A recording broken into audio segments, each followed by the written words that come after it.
Welcome to Poddar astrology और research centre. Astrologer कारण अभय पोद्दार। कात्यायनी नवदुर्गा या हिंदू देवी पार्वती शक्ति के 9 रूपों में छठवीं रूप है।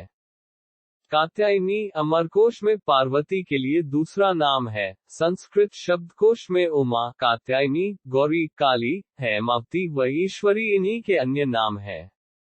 शक्तिवाद में उन्हें शक्ति या दुर्गा, जिसमें भद्रकाली और चंडिका भी शामिल है, में भी प्रचलित है। यजुर्वेद के तैत्तिरीय आरण्यक में उनका उल्लेख प्रथम किया है। स्कंद पुराण में उल्लेख है कि वे परमेश्वर के नैसर्गिक क्रोध से उत्पन्न हुई थीं, जिन्होंने देवी पार्वती द्वारा दी गई सिंह पर आरूढ़ होकर महिषासुर का वध किया। वे शक्ति की आदि रूपा है, जिसका उल्लेख पाणिनि पर पतंजलि के महाभाष्य में किया गया है, जो 2वीं शताब्दी ईसा पूर्व में रचित है। उनका वर्णन देवी भागवत पुराण और मार्कंडेय ऋषि द्वारा रचित मार्कंडेय पुराण के देवी महात्म्य में किया गया है, जिसे 400 से 500 ईसा में लिपिबद्ध किया गया था।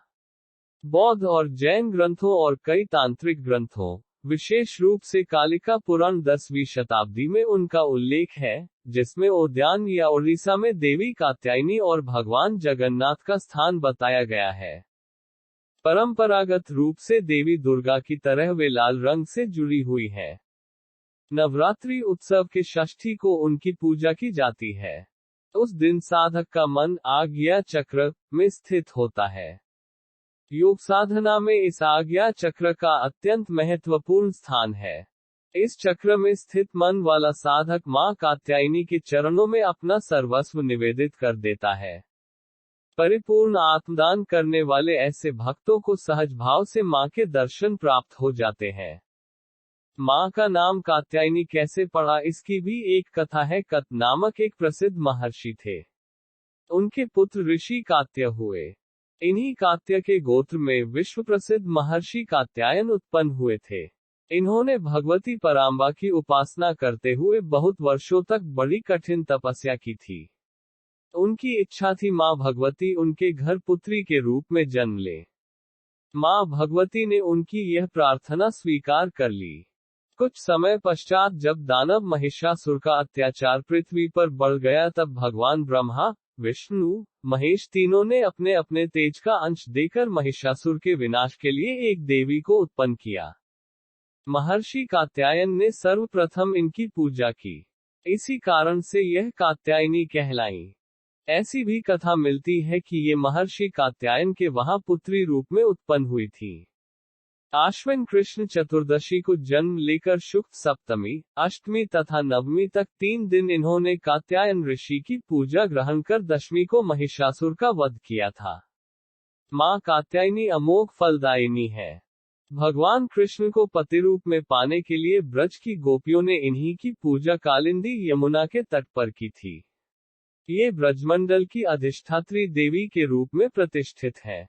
मां कात्यायनी का स्वरूप अत्यंत चमकीला और भास्वर है। इनकी 4 भुजाएं हैं।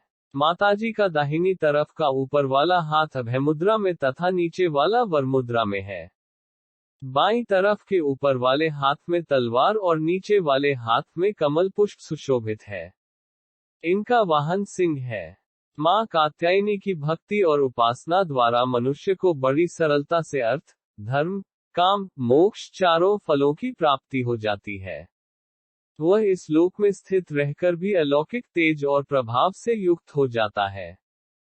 नवरात्रि का छठा दिन मां कात्यायनी की उपासना का दिन होता है।